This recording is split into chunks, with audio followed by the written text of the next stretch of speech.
कुछ मदद चाहिए ना। हाँ।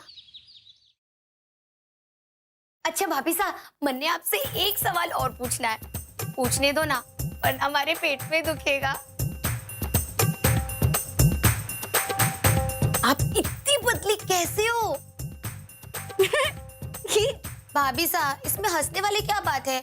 देखिए इन्हें, इनकी कमर देखिए, इतनी पतली, और हमारी इतनी कमरा। भगवान जी, ये तो गलत बात है ना। भारे में से कम 10 किलो निकाल कर भी इनमें डाल दिए होते तो हम दोनों ही बराबर हो जाते, पर नहीं। मैं भी पार्वती भाभी से जैसे क्यों नहीं हूँ?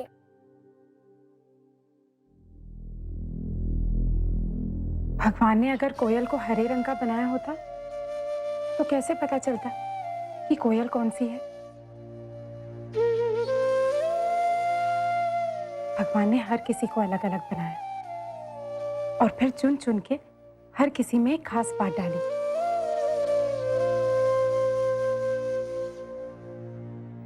ताकि हर कोई अलग भी लगे और हर किसी में अलग अलग गुण भी हो। पार्वती भाई साहब, इतनी सुंदर बातें आपने कहाँ से सीखी? ठाकुराइन माँ से।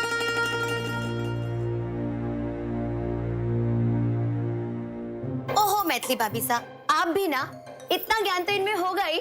आखिर मंगेतर किसकी है? रुद्र पाइसा जिंदाबाद। अच्छा, अब आप दोनों की बातें पूरी हो गई हो तो मैं भी अपनी एक बात बोलूं। भाभी साहब को पता है, मेरा हाथ देखकर ना एक ज्योतिष ने कहा था कि हमारी जिंदगी में एक वर्दी वाला आने वाला है। तब से हमारी सुनहरी भाई साहब हर वर्दी वाले में अपना दूल्हा ढूंढते रहती हैं। फिर वो चाहे फौजी हो, डाकिया हो या किसी बस का कंडक्टर। भाभी साहब,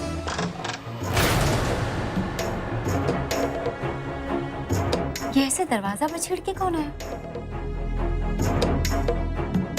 ऐसे तो सिर्फ वो आ सकते हैं।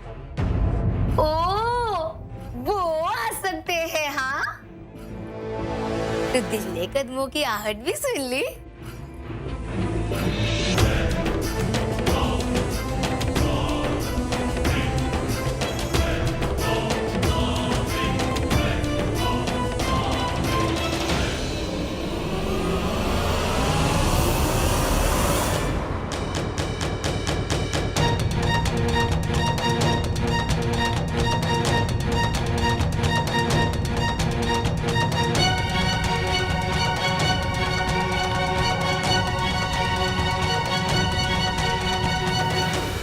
किस सोच में पड़ गए हैं दानवीर जी? मैंने तो बस इतना ही पूछा कि आप घर चल रहे हैं या नहीं। नहीं, आप निकलो, मैं बाद में निकलो। अच्छा जी।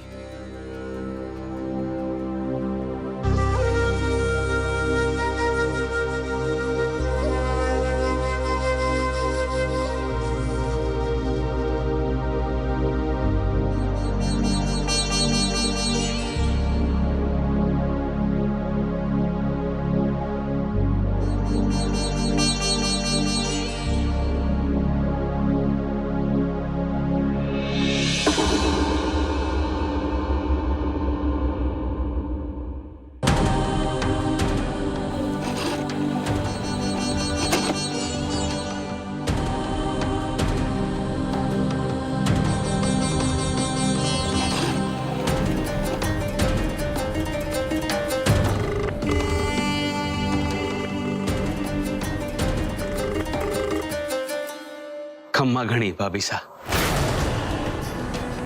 वो आ गया है। आपका बेटा रुद्र वापस आ गया है। ना ना भाभी साहब, रोइए मत, वरना आप सुनोगी कैसे उसके बारे में। बड़ा गभरू जवान बन गया आपका बेटा। ये मजबूत कांधे, चेहरे पर तेज, और भाभी साहब आंखें तो ऐसी जैसे बड़ी फुर्सत में भगवान ने आपकी आंखों की नकल करके बनाई हो। भाभी साहब, इतने सालों में मैंने आपसे कभी नहीं पूछा कि आप क्यों गई, कहां गई? मगर आपसे एक विनती है, आप अभी रुद्र से मिलने की कोशिश ना करना। समय ठीक ना है। रखता हूं भाभी सा। खम्मा गणी।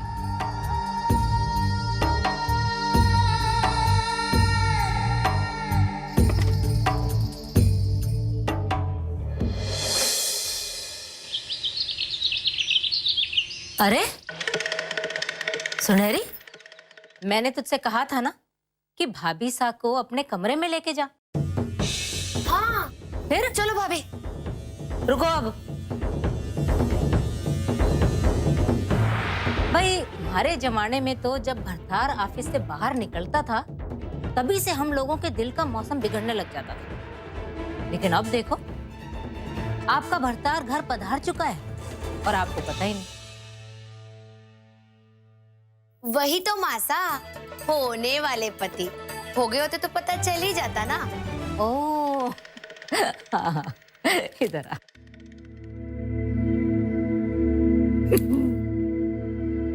हाँ, तो आपके भरतार घर पधार चुके हैं, उन्हें चाय तो पिला दो।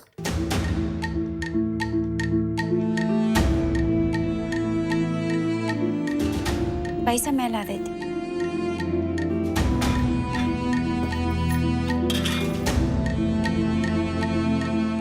ये लीजिए। अब ये भी इसे ही करना पड़ेगा क्या?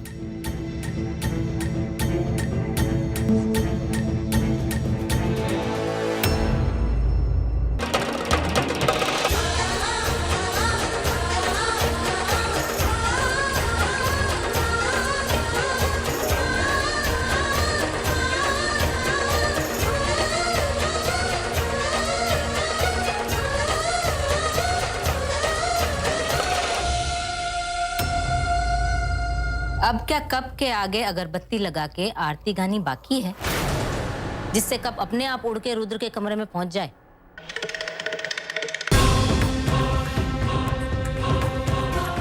जी, मैं आप नहीं तो क्या मैं? मासा मैं दे आती हूँ। चुप रह, चल पीछे।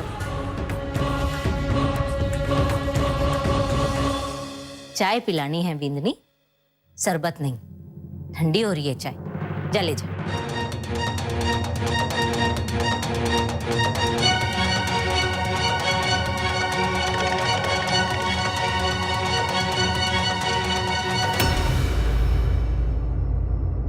मैथिली, हमारे लिए भी एक कप चाय निकाल दे। जी। बिना चीनी की, मुंह मीठा हो गया है।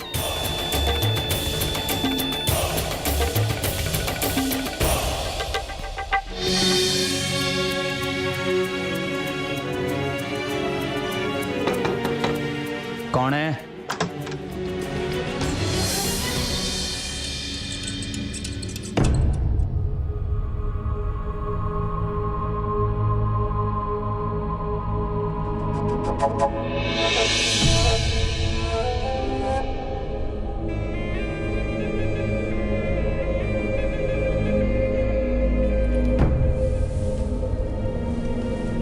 चाय। क्या? लाना नहीं चाहती थी, लेकिन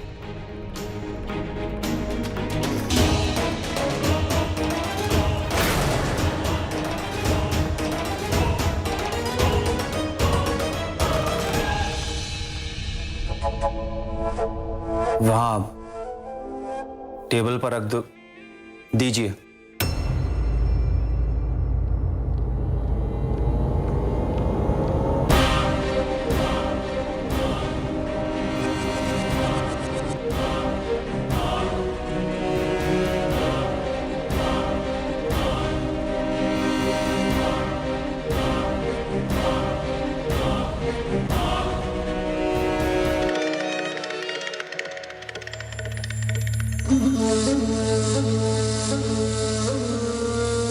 धुआं बाईसा?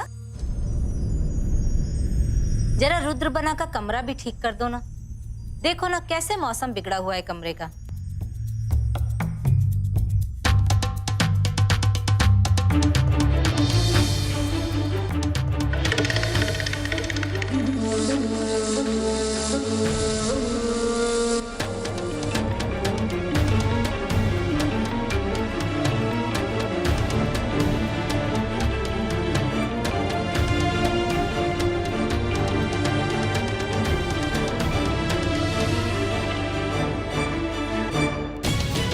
मैं कर लूंगा। रुद्र, जयपुर से सामान आ गया। खारा बक्सा भी पड़ा है, दरवाजे के पीछे। खोल के सामान जचा ले। क्यों? ये क्यों जचाएंगे? पार्वती बाई सा है ना।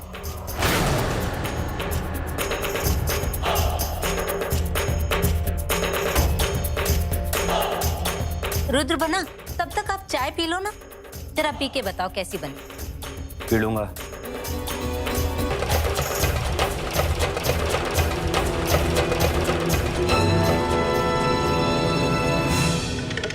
अरे पार्वती बाई साहब, जरा देखो तो, थारे भरथार भयानक के जूते वहां पड़े हुए हैं। जरा उठा के उन्हें कोने में रख दे तो।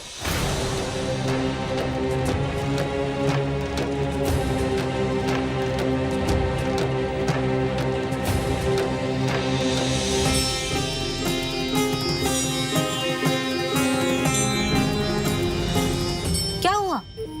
जूते हैं, तब तक नहीं चलते जब तक उनके अंदर पैर ना घुसे। उठा ले।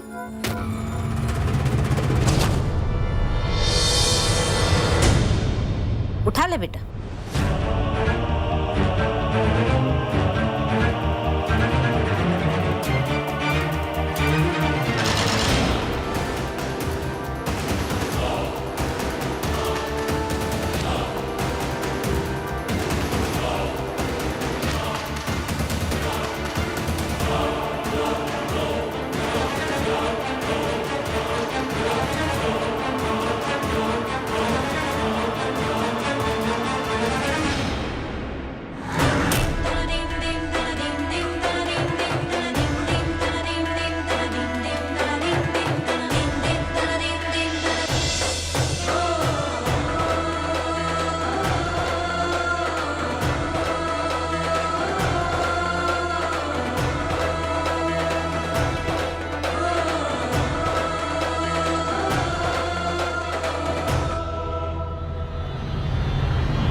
क्या हुआ? भारी है? अकेले से उठाए नहीं जा रहे, जो सहारा देने पहुंचे हो रुद्र बना।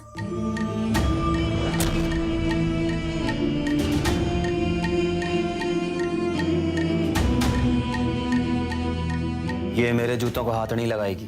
क्यों? पति के जूते उठाने और उसकी जूठन खाने से ही पत्नी का प्यार पता चलता है। मैंने कहा ना, नहीं। अरे ऐसी भी क्या नाराजगी है बना? ये थारी माँ की तरह नहीं लगता।